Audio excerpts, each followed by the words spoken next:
옆에 분을 축복합시다. 주님의 이름으로 사랑합니다. 주님의 이름으로 축복합니다. 1994년에 북한 최고 권력자 김일성 주석이 사망했을 때 북한 이 전역에서 울음바다가 되고 또 오열하는 그런 장면을 여러분이 TV를 통해 봤을 것입니다. 저는 김정일 주석이 이 사망했을 때 전 북한의 주민들이 거리로 나와서 이제 막 환영할 줄 알았거든요. 와, 이제 저 김일성이 치하에서 우리가 이제는 벗어났구나. 이제는 정말 이 억압에서 벗어났구나. 막 축제를 열고 환호할 줄 알았거든요. 근데 우리가 그 조선중앙 TV를 보니까 전 인민들이요 대성통곡을 하는 거 있죠. 오열을 하면 어떤 사람 막 기절해서 실려가기도 하고요. 저는 그거 보면서 충격적이었거든요. 내가 예상했던 거하고는 전혀 다른 현상이 일어났거든요. 저 김정일, 김일성 정권이 이 공산주의 사상으로 북한을 지배하고 얼마나 주민들을 억압을 했습니까? 그러면서 그걸 통해서 북한 주민들은 정말 기아에 허덕이고 통제받고 그런 사회 속에서 몇십 년을 살았잖아요. 그런데 그걸 보고 대성통곡하는 거야. 할머니도 땅을 치고서 막 통곡을 하고 어린 꼬마들도 막 통곡을 하고 내가 이 모습을 찾아봤거든요. 근데 그게 가식적이 아니었어요. 야, 그래서 어떤 외국인 기자는 이런 말을 했습니다. 이 북한의 모든 주민들이 집단적인 광적인 히스테리에 걸립니다. 완전히 저거는 히스테리라는 거죠. 이게 주체사상 각인인 것입니다. 북한의 김일성이가 이 공산주의 사상과 함께 온 인민들에게 주체사상을 각인시킨 거예요. 그거를 몇십 년을 했다니까요. 그러면서 자신을 우상화 작업한 것입니다. 자신을 신격화시킨 것입니다. 그래서 전 북한의 주민들은 이 김일성 동상 앞에 절하고 집마다 김일성 그 사진 있잖아요. 영전. 그 앞에 아침 일어나면 인사하고 아버지 수령이라고 그랬잖아요. 그러니까 완전히 이 김일성이가 원래 어머니가 김반석 아닙니까? 교회 권사였어요. 어릴 때 주일학교 신앙이 했다니까요. 그런데 중학교 때 마르크스 사상이 들어가 버린 거예요. 복음이 들어가서 뿌리 내려야 되는데. 그런데 나중에는요, 그가 이 하나님 없는 공산주의 사상을 가지고 북한을 통치해가지고 자기를 아버지와 같은 신적인 존재로 이제 이 북한 주민들에게 세뇌시킨 거예요. 그래서 우리의 영도자, 우리의 수령 아버지 그러잖아요. 그러니까 아버지와 같은 존재가 사라져버린 거예요. 그러니까 북한 주민들은요, 한마디로 멘붕 상태가 된 것입니다. 우리도 그러잖아요. 아버지가 돌아가시면 어떻게 돼요? 멘붕 상태가 되잖아요. 이제 어떻게 우리는 살아야 되는가? 그런 히스테리 증상이 북한의 이 김일성 사망 때 일어나게 된 것입니다. 이게 바로 각인이에요. 이게 뿌리입니다. 오랫동안 주체사상으로 각인된 거예요. 오랫동안 김일성 신격화에 세뇌된 거예요. 민족의 태양이라니까요. 신적인 존재나. 그래서 북한 정권이 가장 두려워하는 것이 뭐냐면은 남한의 TV 드라마입니다. 그래서 이제 이 시대가 발달하게 되고 그러다 보니까 이 스마트폰을 보게 되잖아요. 그러니까 남한의 드라마를 접하는 거예요. 그래서 북한 정권이 이걸 가장 두려워해요. 왜? 김일성이는 북한 땅이 지상낙원이라고 그랬거든요. 그리고 조금 있으면 이 흰 쌀밥에 고깃국 먹게 하겠다고 했거든요. 그래서 기다린 거예요. 북한 주민은 철저하게 북한 사회는 폐쇄 사회입니다. 그러니까 북한 밖 나라가 어떻게 돌아가는지를 몰라요. 그냥 북한이 지상 낙원이라, 지상 천국이라.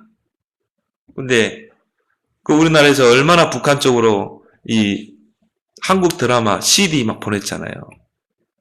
풍선에 달아가지고 보내고. 근데 이거를 받아본 거예요. 그 한국 드라마가 들어있는 CD를 들어보니까요. 이거는 뭐 완전히 남한 세계는 북한 세계하고는 딴 나라 세상이라. 이런 세상이 있었구나. 그래서 그때부터 탈북이 막 이루어진 것입니다. 지금도 계속 일어나죠. 그러니까 북한 정권이 제일 두려워하는 게 바로 한국 드라마라고 그러죠. 그래서 어렵게 죽음의 사선을 넘어서 우리나라에 들어온 이 탈북자들에게 돼요. 정말 이 남한에 대한 그런 정보를 이미 받았고, 남한 드라마도 보고, 이 남한은 이런 사회구나. 이런 풍요로운 사회구나. 자유민주주의가 이런 거구나. 그걸 꿈꾸며 죽음을 넘어서 탈북했다니까요. 그런데요, 우리가 탈북자들에게 복음 전하면 들어가던가요? 잘 안 들어갑니다. 왜요? 워낙 공산주의 사상이 들어가 있기 때문에. 워낙 무신론주의 사상이 들어가 있기 때문에. 그러니까 복음이 안 들어가는 거예요. 왜? 하나님이란 존재를 믿지 않는다니까요. 공산주의 사상은 유물사관입니다. 영적인 것을 부인하는 사상입니다. 영적인 것을 아예 안 믿어요. 다 육신적인 것입니다. 근데 우리가 복음은 다 영적인 거잖아요. 이게 안 들어가는 거예요. 하나님이란 존재가 믿어지지 않는 것입니다. 오랫동안 들어가 각인되고 사상화되고 뿌리내려서 이게 체질로 굳어질 것입니다. 이만큼 틀린 것이 들어와서 각인, 뿌리, 체질로 굳어지면 바꾸기가 어려운 것입니다. 그래서 우리가 이 장아찌 이야기 하잖아요. 우리 어릴 때 장아찌 많이 먹었죠. 그 무를 그 소금으로 혼합한 된장에다가 푹 묻어두잖아요. 그래가지고 이제 몇 달 묻어두거든요. 그래가지고 저희 어머니가요, 그 된장독에서 그 무를 꺼내가지고 물로 확 씻어가지고 이 칼로 썰어주는데요. 그 짠맛이 아무리 씻어도 그 짠맛이 없어지지 않아요. 왜요? 이 무 안에 소금과 된장이 싹 각인돼가지고 뿌리 내려가지고 체질로 완전히 굳어서 장아찌가 돼 있거든요. 아무리 씻어도 그 베어버린 그 장아찌의 소금 맛, 된장 맛은 바뀌지가 않는 거예요. 여러분 종교생활하는 사람들이요, 복음이 들어가기 힘듭니다. 복음이 먼저 들어와서 각인되고 뿌리 내려야 되는데 복음이 아닌 다른 것들이 들어간 거예요. 복음이 아닌 다른 이런 사상들, 율법, 신비, 종교. 그래서 우리가 어릴 때부터 복음을 집어넣어야 되는 것입니다. 여러분, 이스라엘 민족만큼 축복받은 민족은 없을 것입니다. 하나님이 처음부터 이스라엘 백성에게 복음을 줬거든요. 하나님이 아브라함을 부르시고 너는 보토친척 아비집을 떠나 내가 네게 지시할 땅으로 가라. 그 말은 뭡니까? 복음의 실체를 붙잡으라는 거예요. 너는 복의 근원이 될지라. 처음부터 복음을 받은 민족입니다. 그런데 이스라엘 백성이 가나안 땅에 정착하게 되고요. 이 복음 아닌 다른 것들이 계속 들어온 거예요. 세월이 지나면서 이 복음 아닌 다른 것, 틀린 것이 각인되는 것입니다. 뿌리 내린 것입니다. 이게 체질로 굳어지는 거예요. 복음 아닌 그런 율법, 복음 아닌 그 전통, 복음 아닌 그 선민사상, 이게 들어왔다니까요. 그러면 복음은 없어지게 돼 있어요. 여러분이 물속에다가 다른 것을 자꾸 집어넣으면 어떻게 돼요? 나중에는 물이 없어지잖아요. 섞어버리면. 그래서 푸르스레하고 푸르스름하고 나중에는 복음의 정체성이 없어져 버린 것입니다. 복음의 실체는 사라져 버린 거예요. 전혀 다른 복음, 틀린 복음이 교회 안에 들어오게 되는 것입니다. 여러분이 병 중에 병이 뭔 줄 압니까? 복음의 메리트를 잃어버린 거예요. 또 목사님 또 그리스도 이야기하네. 또 복음 이야기하네. 여러분 병든 거예요. 여러분이 복음은 어제나 오늘이나 영원토록 동일한 줄 믿습니다. 여러분이 또 복음을 들을 때마다요. 아, 그렇구나. 예수가 그리스도구나. 모든 문제 해결자구나. 그리스도가 아니면 안 되는구나. 그리스도라야 되는구나. 이 복음 속에 다 있구나. 복음을 들을 때마다 우리는 답이 나야 돼요. 근데요, 또 목사님 또 왕 제사장 선지자 이야기하네. 또 창세기 3장 이야기하네. 또 그리스도 이야기하네. 이것만큼 고치기 어려운 병이 없다니까요.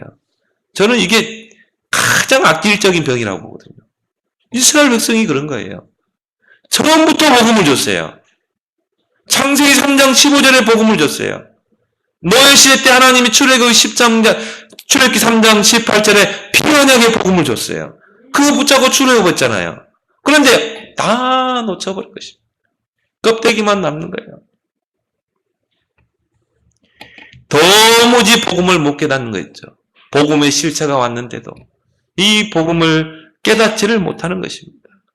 그래서 예수님이 그 유대인들을 보고 바리새인 종교 지도자들을 보고 소경이라고 말했잖아요. 소경을 인도하면 어떻게 돼요? 같이 구렁텅이에 빠지는 거예요. 제대로 눈 뜬 사람이 소경을 손을 잡고 길을 안내하고 가야 되는데 소경이 소경을 길을 안내하는 거야. 그럼 어떻게 돼요? 다 바다에 빠지고 강에 빠지고 낭떠러지에 떨어지고 구덩이에 빠지고 그게 종교인이라 이 말이에요. 또 회칠한 무덤이라고 그랬죠. 여러분 무덤 겉은 화려한데 회를 칠해가지고 무덤 겉은 화려하게 해놨는데 그 무덤 파보면 어떻게 돼요? 뼈다귀 썩은 것만 남았죠. 유대인들 종교 지도자들을 그렇게 표했다. 외식하고 겉으로는 참 믿음 있는 척하지만은 안에 들어가 보면 아무것도 없어요. 전혀 복음이 없어요. 전혀 믿음이 없는 것입니다. 그래서 오늘 여호와 하나님께서 이사야 선지자에게 말합니다. 너희는 듣기는 들어도 깨닫지 못할 것이요. 보기는 보아도 알지 못하리요. 그렇죠? 영적인 소경이에요. 복음을 보지 못해요. 이 복음이 없는 시대를 보지 못해요. 영적인 소경, 영적인 기머거리, 도무지 복음을 듣지 못해요. 제가 공원에서 솔직히 유목사님 통해 제가 복음 받았거든요. 너무 복음이 좋은 거 있죠. 제가 공원에서 복음 전하는데 또 아주머니가 앉아있더라고요. 그래서 아주머니에게 아니요, 저는 교회 전도사입니다. 복음을 설명하니까 자기 교회 집사래요. 모태신앙이래요. 근데 저보게 대뜸 하는 말이 뭐냐면은 전도사님, 그럼 왜 다른 종교 저 불신자에게 복음 전하느냐 이 말이에요. 저 사람도 다니는 절이 있는데 왜 그 절에 잘 다니는 사람한테 예수 믿어라고 그러고 예수 믿어야 구원받는다고 그렇게 이야기하냐 이거래요. 저 사람 잘 다니고 있는데. 그래서 기독교가 욕먹는데요. 제가 충격을 받았거든요. 나는 그렇게 기존 신자들이 복음에 둔감한지 몰랐어요. 귀가 있어도 복음을 듣지 못하고 눈이 있어도 복음의 실체를 보지 못하고 오늘 여기 뭐라고 그랬어요?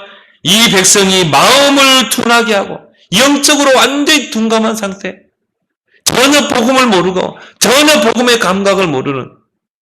그러면서 뭐라고 그러냐면요, 전도사님 다른 종교 다 구원이 있는 거 아니에요?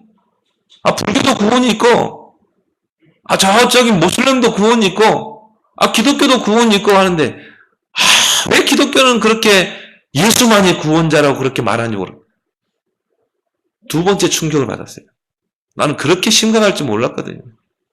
내가 이 복음을 깨달으니까 너무 감사해서 처음 내가 공원에 가서 전도하는데 그렇게 이야기하는 거죠. 그러면 예수님 뭐라고 했어요? 다른 이로서는 구원을 받을 수 없나니 천하 사람 중에 구원받을 만한 다른 이름을 주시지 않았다. 그 말을 이해를 못한다니까요. 예수만이 오직 그리스도라는 걸 모른다니까요. 내가 충격을 받았어요. 저 사람만 그런 건가? 저 집사만 저런 건가? 내가 현장에서 많은 기존 신자 만나봤는데요. 거의 복음을 몰라요. 거의 예수가 그리스도라는 사실을 모른다니까요. 귀가 있어도 듣지 못하고 눈이 있어도 보지 못하고 마음은 굳어져서 둔감한 상태. 그들의 귀가 막히고 그들의 눈이 감기게 하라. 그렇죠? 이게 현장인 것입니다. 이게 이스라엘이에요. 그래서 철저하게 이스라엘은 재앙을 당하게 됩니다. 오늘 11절부터 13절까지 보니까요. 황폐하게 되고 4번 나왔어요. 4번. 주께서 대답하시되 성읍들은 황폐하게 될 것이다. 하나님은요.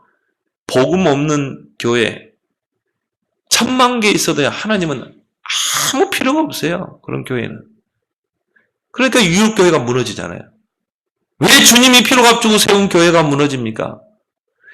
예수가 그리스도라는 이 복음에 둔감하기 때문에, 이 복음을 들을 수가 없기 때문에, 들을 수가 없는 영적 상태가 되어버렸다 이 말이에요. 왜? 다른 것이 들어와가지고 각인 뿌리 체질 내리기 때문에.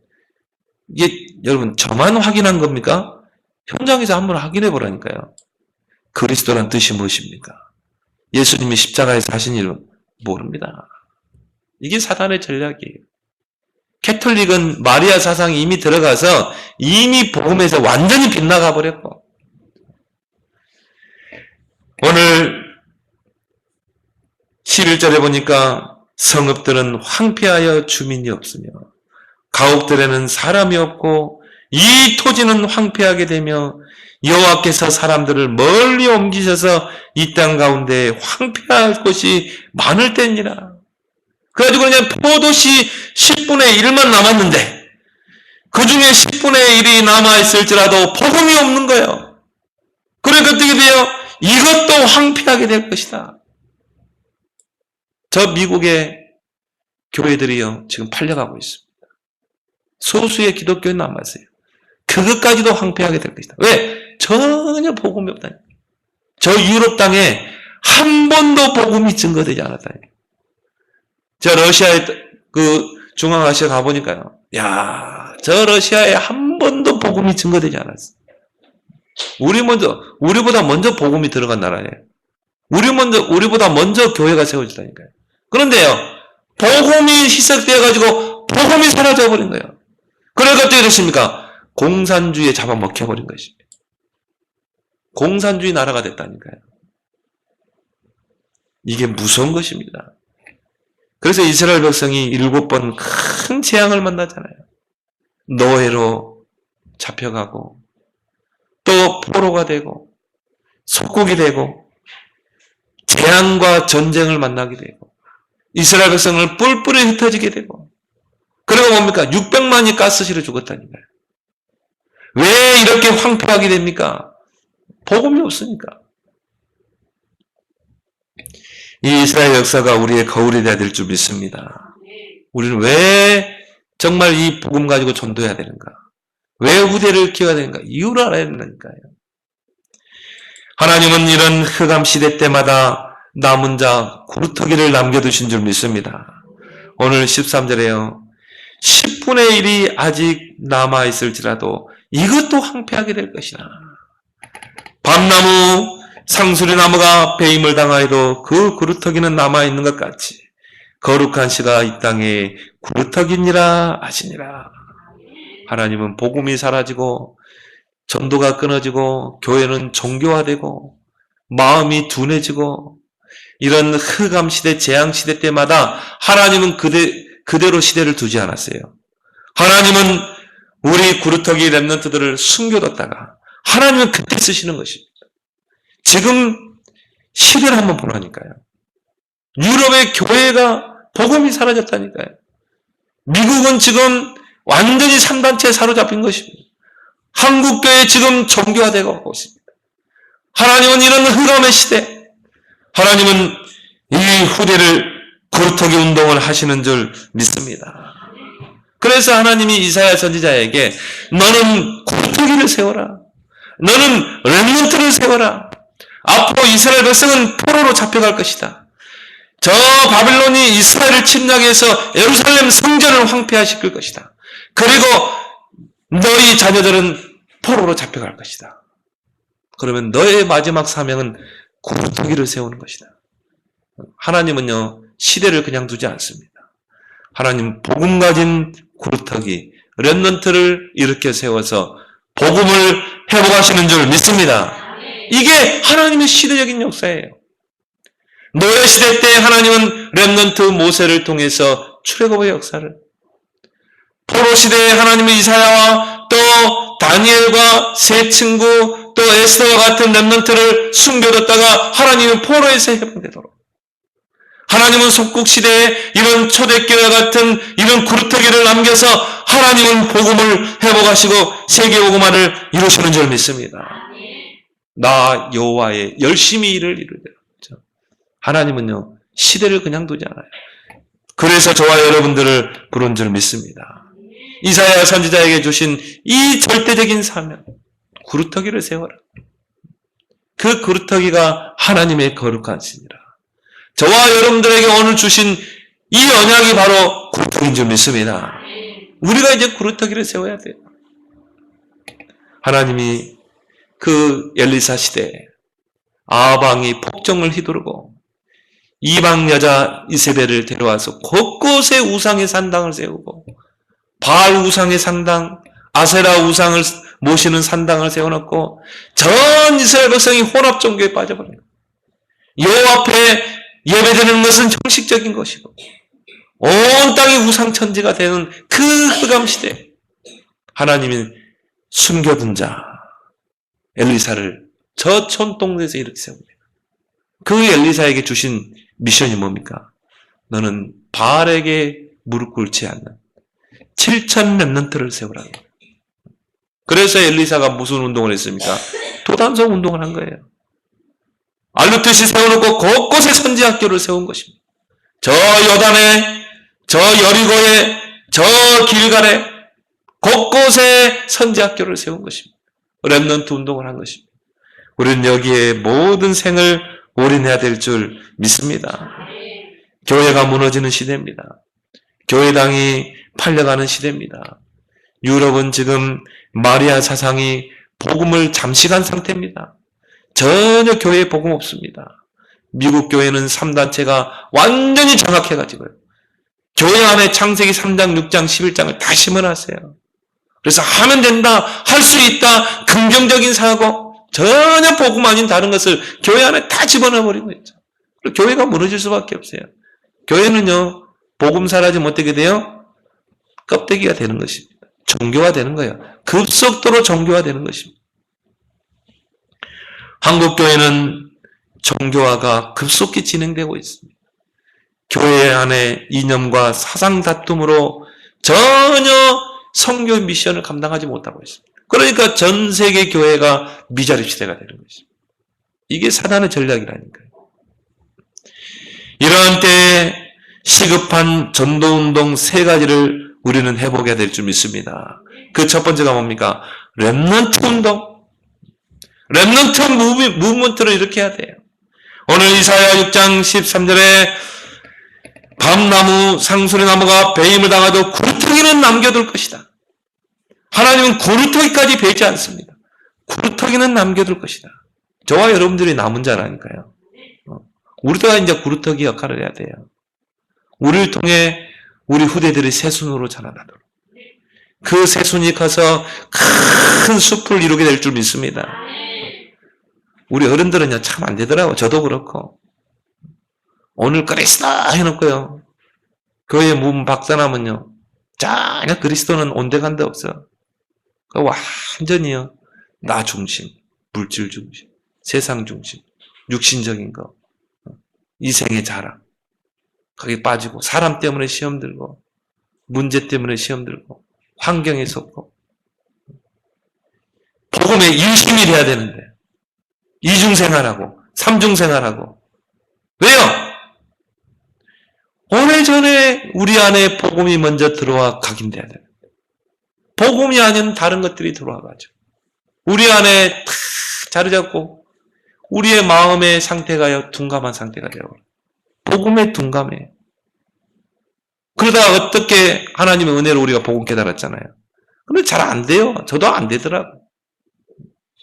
그래서 나는 구루터기가 돼야 되겠다. 나도 배임당한 구루터기야.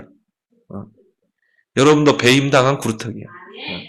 여러분은 앞으로 대통령 왕 우리는 안 돼요.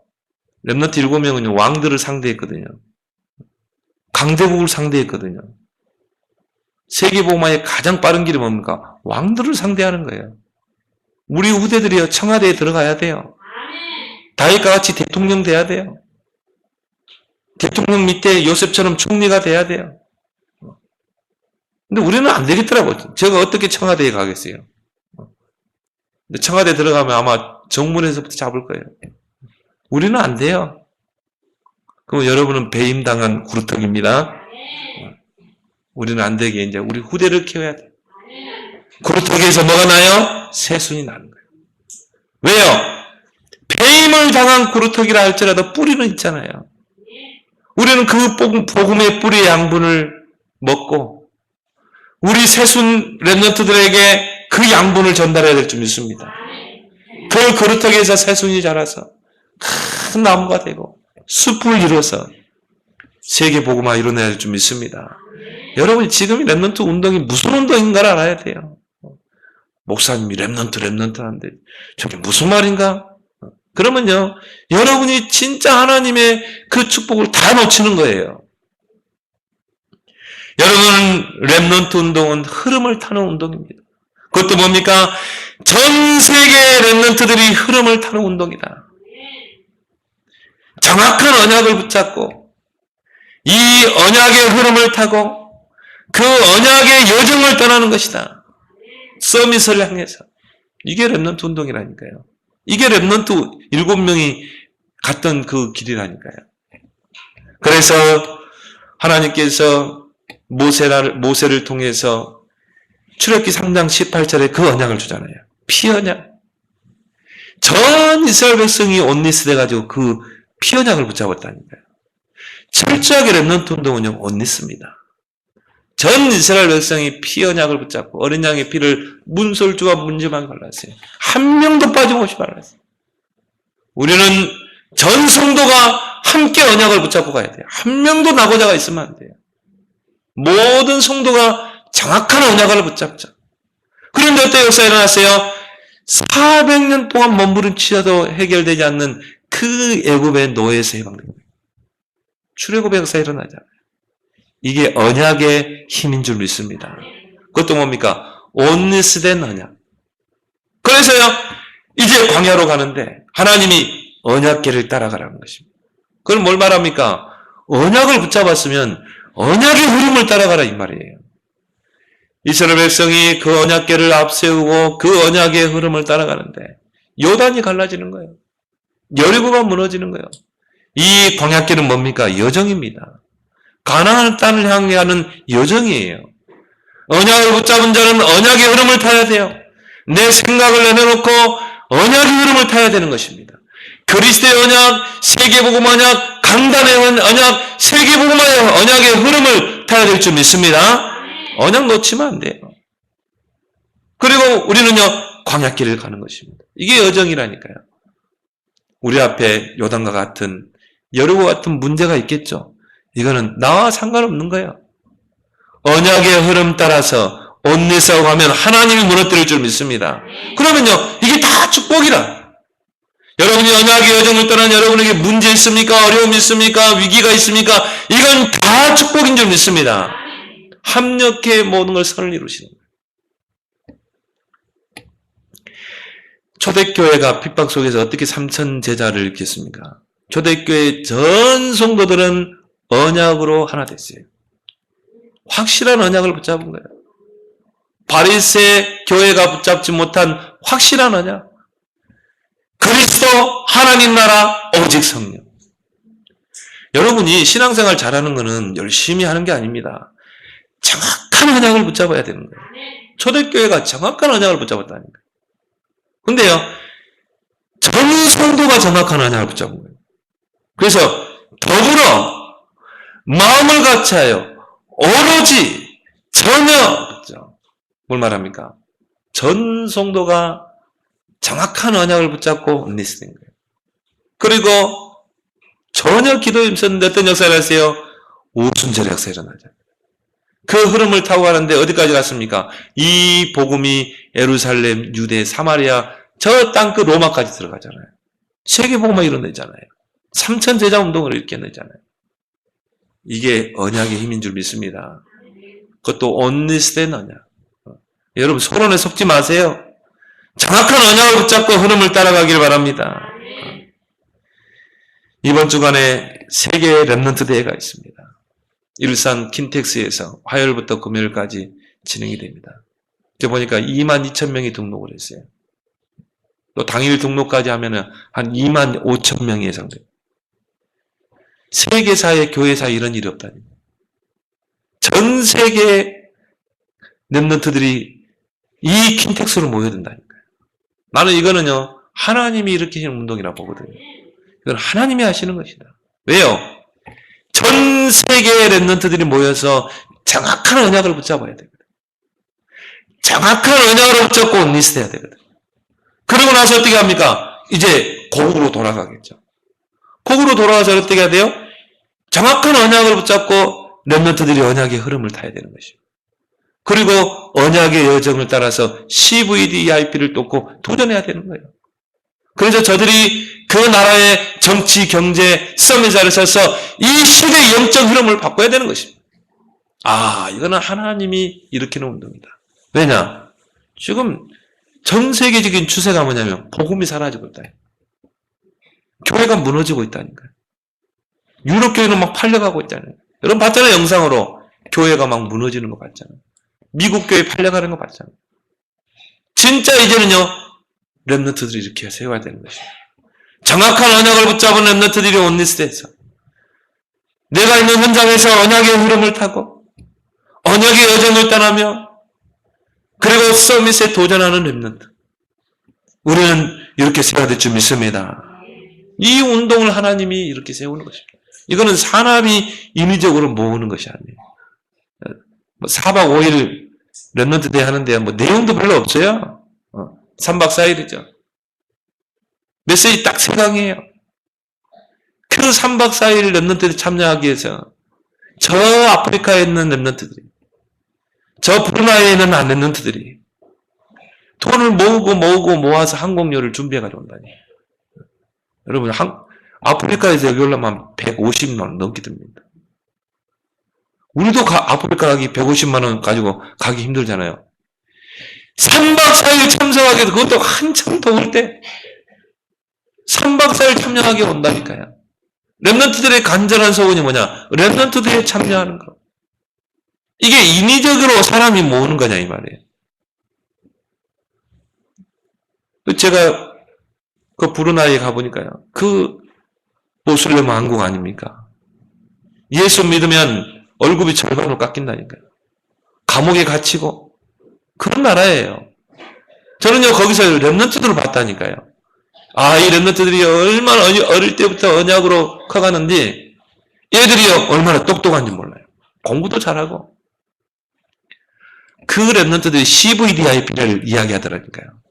목사님, 저의 CVDIP는 이거예요. 나는 가만히 보면서요. 야, 이 언약이 한국의 렘넌트들과 소통하고 있더라 이 말이에요. 그들이 CVDIP를 찾고 있더라니까요. 그걸 이야기하고 있는 거예요. 야, 이 언약이 소통되는구나. 이게 렘넌트 운동이구나. 여기에 선교사님들의 역할이 있는 거예요. 선교사님들이 이 렘넌트들에게 언약의 흐름을 전달하는 거죠. 그래서 얘들이 CVDIP를 붙잡고요. 자기는 정말 자기 나라를 복음으로 살리겠다는 거예요. 무너져가는 교회를 세우는 게 자기의 꿈이라는 거예요. 자기는 저 브루나이에 알루티시 세우는 게 꿈이라는 거예요. 이야, 이게 언약의 힘이 그렇게 크는구나. 그래서 더불어 마음을 같이하여 오로지 그런 말이 나오는구나. 참 저는 선교사님 볼 때요 귀한 거 있죠. 저는요 진짜 선교사님 보면요 진짜 주고 싶더라. 내 없지만은 이 모슬렘 나라에서는 참 한 사람 전도하기가 힘듭니다. 말레이시아는 진짜 모슬렘 나라잖아요. 그러니까 얼마나 경제가 어려운지 몰라요. 선교사님들이. 기존 교단에서 보낸 선교사 다 철수했어요. 왜? 경제가 안 되니까. 자립을 못 하니까. 근데요, 참, 복음 가진 선교사님 다르긴 달라요. 그런 어려운 환경에서도요. 그 전도, 선교, 렘넌트 키우는 거를 그치지 않더라고요. 너무 귀하더라고요. 내가, 여러분이, 내 있는 거 주머니에 있는 거 다 주고 싶어요, 진짜. 없어서 그렇지. 내가 이분들을 WRC 오면 식사 한 끼는 대접해야 되겠다. 너무 귀하니까. 하나님께서 이 렘넌트 운동을 일으켜 세우는 줄 믿습니다. 여러분, 이 렘넌트 운동이 일어날 때마다 시대가 살아났어요. 이 사무엘 선지자가 렘넌트 운동, 미스바 운동을 일으켰는데요. 이스라엘 백성이 애굽의 식민지에서 해방돼 나오잖아요. 하나님은 그 위기 시대에 이사야 선지자를 통해서 파수꾼 운동을 일으켜라. 이것만이 포로에서 해방되는 길이다. 정말 엘리사 시대에 아합 왕이 폭정을 휘두르고 있는 그 시대, 하나님이 이사야를 통해서 엘리사를 통해서 하신 운동이 뭡니까? 도단성 운동을 일으켜라. 다 렘넌트 운동이에요. 이게 시대가 사는 길이라니까요. 정말 이스라엘 백성이 복음 놓치고 속국된 시대에 바울이 초대교회가 어디로 파고들었습니까? 회당으로 파고들은 거예요. 회당 운동을 일으킨 것입니다. 왜요? 회당에 렘넌트들이 있기 때문에. 전 세계 렘넌트들이 이 킨텍스에 모여서 정확한 언약을 붙잡고 나의 CVDI를 찾고 도전하는, 인생 작품에 도전하는 운동이 렘넌트 운동인 줄 믿습니다. 성경 렘넌트 7명의 특징이 뭡니까? 정확한 언약을 찾아냈다는 거예요. 요셉, 다윗, 사무엘. 특징이 뭐예요? 정확한 언약을 붙잡은 것입니다. 그리고 그 언약의 흐름을 따라 여정을 떠난 거예요. 근데요, 하나님이 그런 많은 과정 속에서 그 언약을 성취하잖아요. 요셉을 통해서, 꿈을 통해서 보여주는 언약.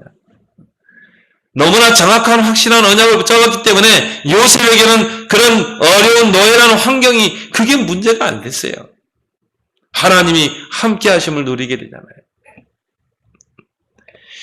그래서 언약의 흐름을 따라 언약의 여정을 떠날 때 그때 비전이 보이는 거예요. 그 속에서 꿈을 꾸게 되는 것입니다. 그 언약의 여정 속에서 이제 이미지가 보이는 거예요.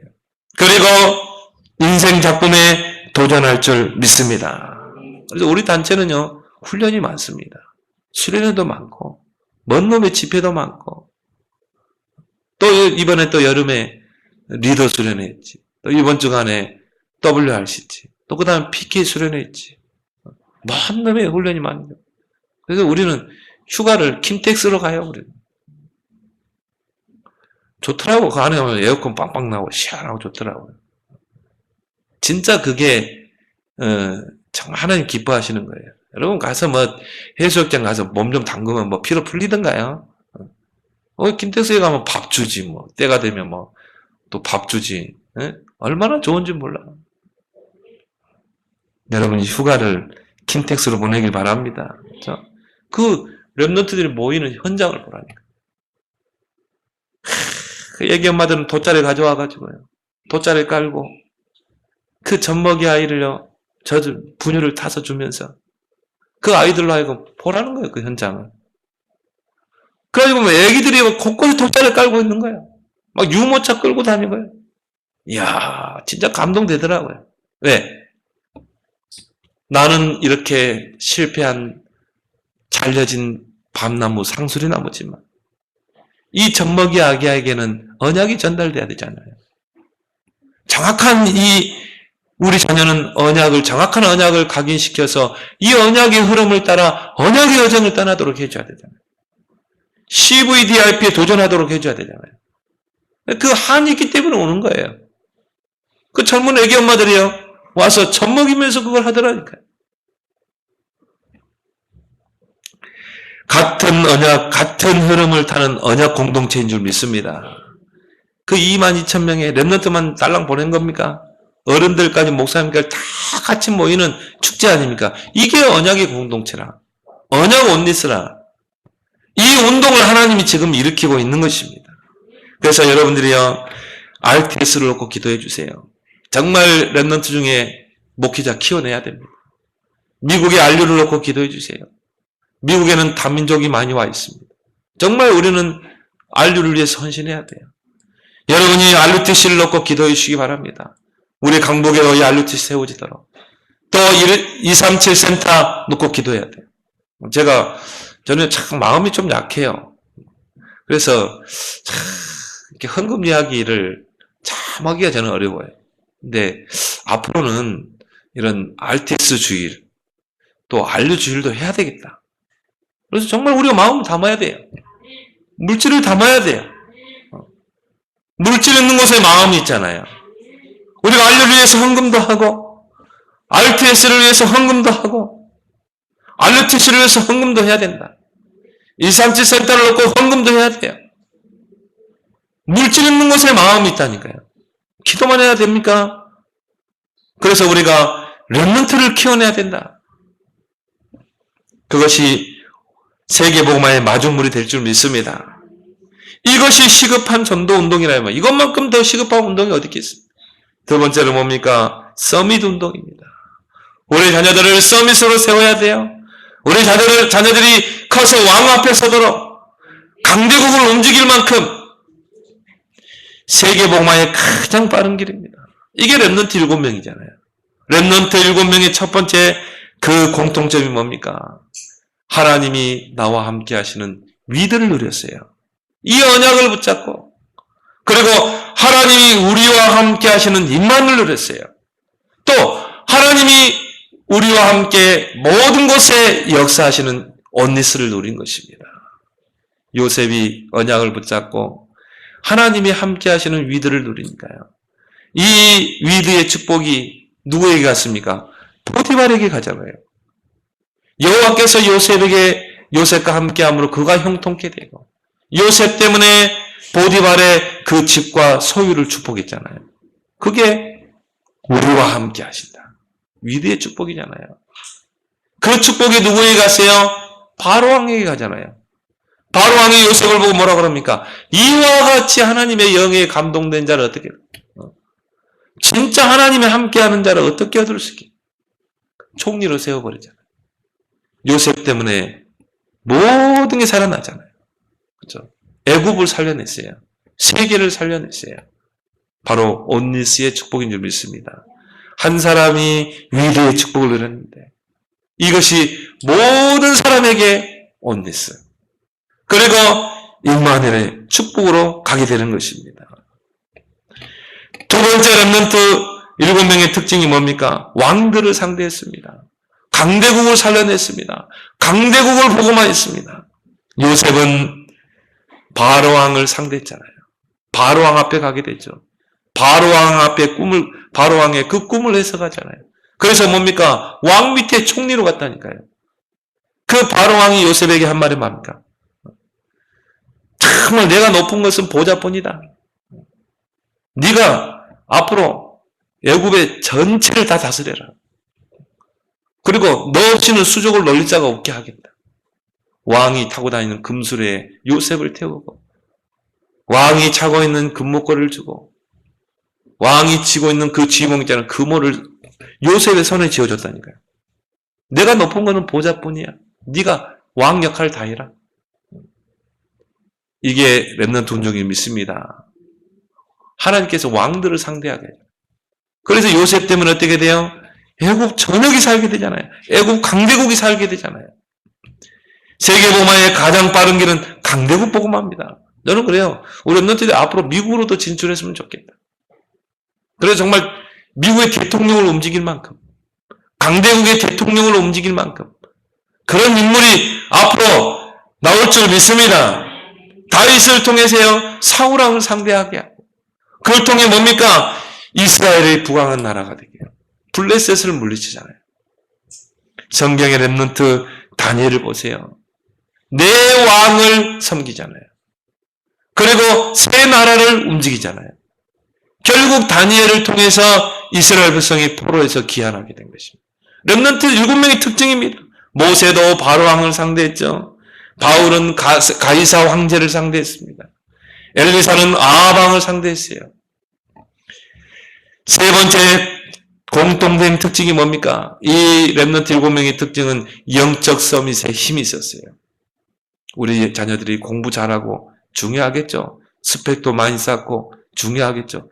저는 그렇습니다. 가장 중요한 게 영적 서밋에 힘이 있어야 된다.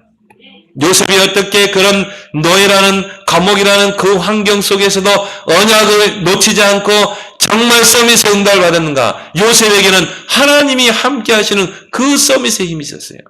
그러니까요, 가는 곳마다 하나님의 축복이 임하게 되잖아요. 다윗은 이런 고백을 했습니다. 여호와는 나의 목자시니 내게 부족함이 없으리라. 그렇죠? 여호와는 내 편이시기 때문에, 나의 목자이시기 때문에 충분합니다. 여러분이 그리스도로 충분하길 바랍니다. 그리스도는 모자람이 없는 분이에요. 부족함이 없는 분이에요. 내게 부족함이 없으리라. 그거 못 보면 여러분 시대 못 살립니다. 그거 못 보면요 시대적인 렘넌트 못 키웁니다. 그리스도는 부족함이 없구나. 그리스도 안에 다 있구나. 여기에 담난 사람이 렘넌트를 키울 수 있어요. 저는요 정말 이 렘넌트 설교할 때 굉장한 힘을 얻어요. 왜? 내가 붙잡은 이 복음이 전달되잖아요. 내가 누리는 이 복음이 우리 렘넌트들의 심령 속에 이게 각인된다. 이 생각을 하게 됩니다. 이들이 앞으로 미래의 서밋 자리에 서서 시대를 살릴 것을 생각합니다. 정말 제가 렘넌트 앞에 설 때는 힘이 나요. 그래서 이 성경에 요셉, 다윗, 사무엘, 모세 같은 인물들은요 어릴 때부터 영적 서밋으로 올라갔어요. 이게 렘넌트 운동인 줄 믿습니다. 태어날 때부터 엄마 뱃속에서부터 영적 서밋으로 커가더라. 엄마 뱃속에서부터 복음이 각인돼서 나오더라. 그래서 엄마 뱃속에서 나올 때요 그리스도 하고 태어나야 돼. 응애 하고 태어나는 게 아니라 엄마 뱃속에서 나올 때요 그리스도 하고 태어나야 된다. 그렇게 10달 각인시켜야 돼요. 그게 태어난 사역인 줄 믿습니다. 젖 먹이면서 그리스도, 부두 타면서 그리스도 각인시키는 것입니다. 나는 우리 이 성은이를 보면서 그래 참 할머니가 언약이 확실하니까 그 언약적인 한이 그 한을 가지고 기도하고 전달하니까 전달되잖아요. 어릴 때부터 복음들이 다릅니다. 그래서 앞으로 이런 렘넌트들이 앞으로 커서 어떻게 돼요? 하나님이 준비하신 서밋 자리에 서서 시대를 바꿀 줄 믿습니다. 그래서 이번에 22,000명의 렘넌트들이 모여서 그 언약을 붙잡고 이제 자기들의 나라에 가서 이제 서밋으로 다 올라가야 돼요. 다 정치, 다 왕을 상대하고 강대국을 상대하는 렘넌트 자리에 올라서면 어떻게 되겠습니까? 저는 마지막 시대의 세계복음화는 렘넌트를 통해 일어난다. 확신하고 있습니다. 이들의 정치, 경제, 문화, 서밋 자리에 서서 일시에 복음으로 터뜨리면 어떻게 되겠어요? 흑암이 완전히 무릎 꿇을 줄 믿습니다. 앞으로 계시록 시대는 반드시 옵니다. 핍박 시대 옵니다. 지금 전 세계가요 하나의 국가로 가고 있어요.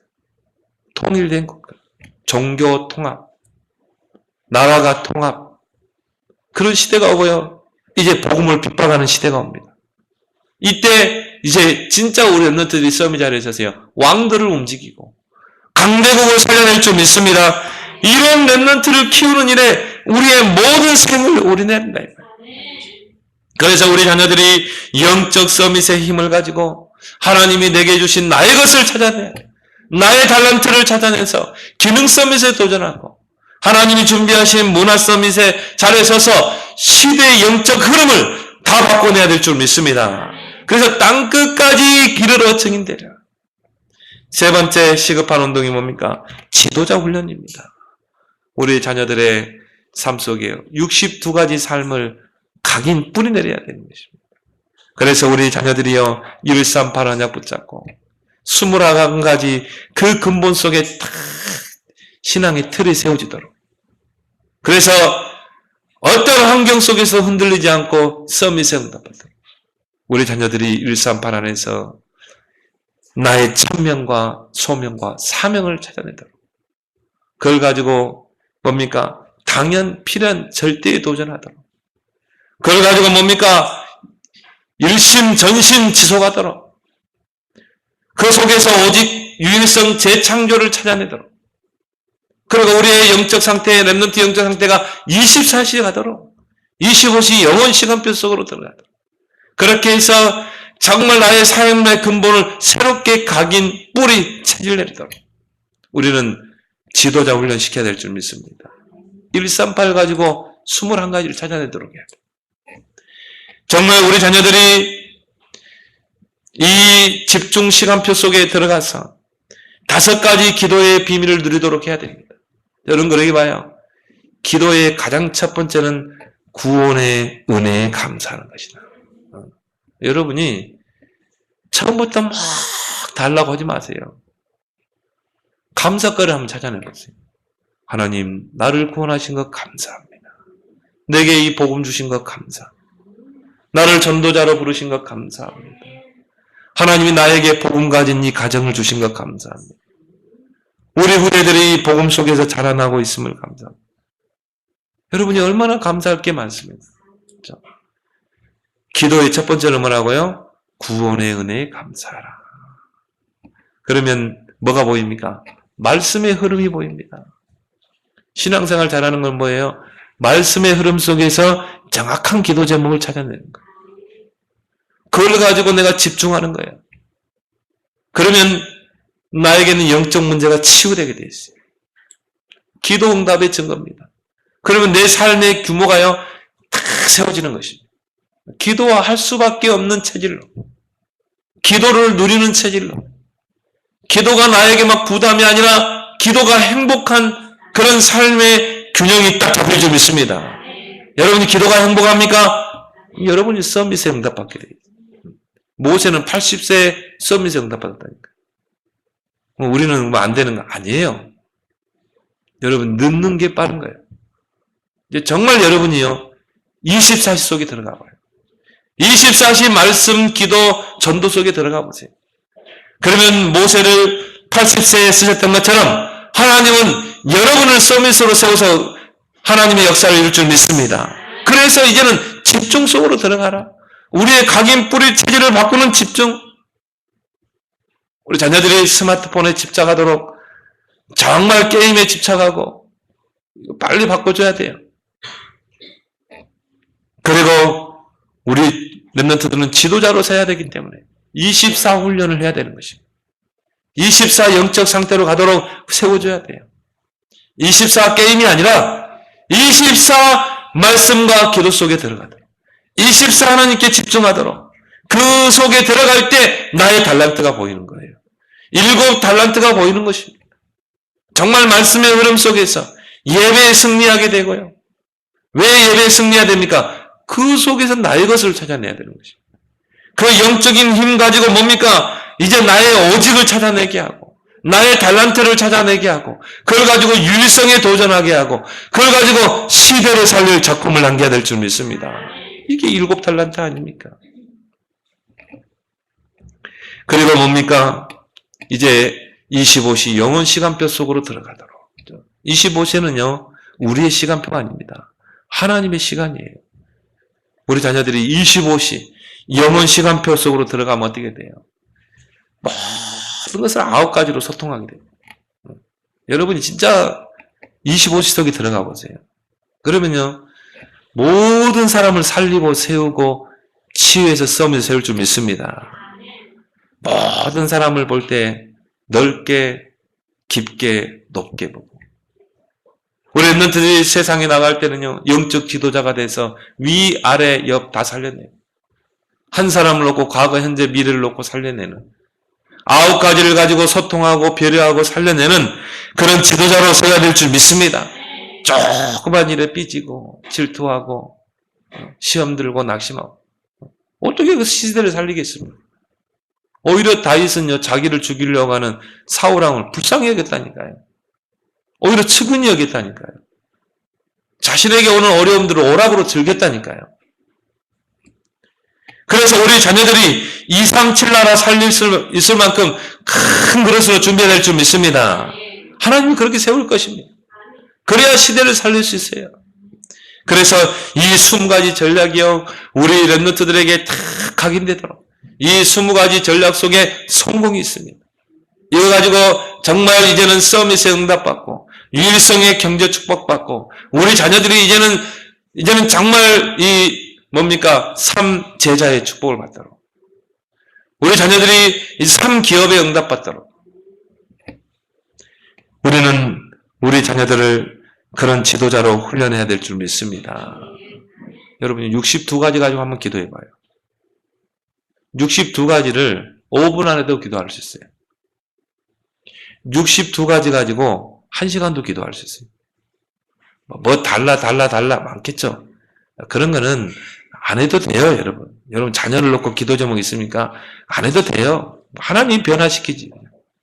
62가지 기도 제목 좋잖아요. 그거 가지고 기도하기 바랍니다. 하나님 반드시 역사하게 되어 있어요. 그래서 이번 주간에 세계 랩런트 대회가 일산 킨텍스에서 있습니다. 우리 랩런트들이 분명한 언약, 확실한 언약을 잡도록 그 언약의 흐름을 타도록 서밋에 도전하도록 우리는 함께 기도해야 될 줄 믿습니다. 그래서 여러분 이번에 또 참석하지 못하는 분들은 다 생방송으로 돼요. 개막식부터. 여러분이 개막식부터 마지막 폐회식까지 다 함께 온리스되어 정말 이 랩런트를 세우는 일에 우리의 모든 것을 올인하는 여러분 되길 바랍니다. 하나님 아버지 시급한 전도운동 3가지에 대해서 우리에게 말씀하신 줄 믿습니다. 시대에 복음이 사라지고 전도가 끊어지고 정말 교회가 정교화되고 껍데기만 남는 시대, 교회당이 무너지고 팔려가는 시대, 하나님이 이 랩런트 운동 속에 우리를 불러주신 것 감사합니다. 이 시대를 보며 시급한 전도운동 3가지, 랩런트 운동, 서밋 운동, 우리 자녀들을 62가지 삶을 갖춘 지도자로 훈련시키는 이 일에 우리의 모든 생을 올인하고 여기에 우리의 모든 기도가 머물게 하여 주옵소서. 예수님의 이름으로 기도드리옵나이다. 아멘.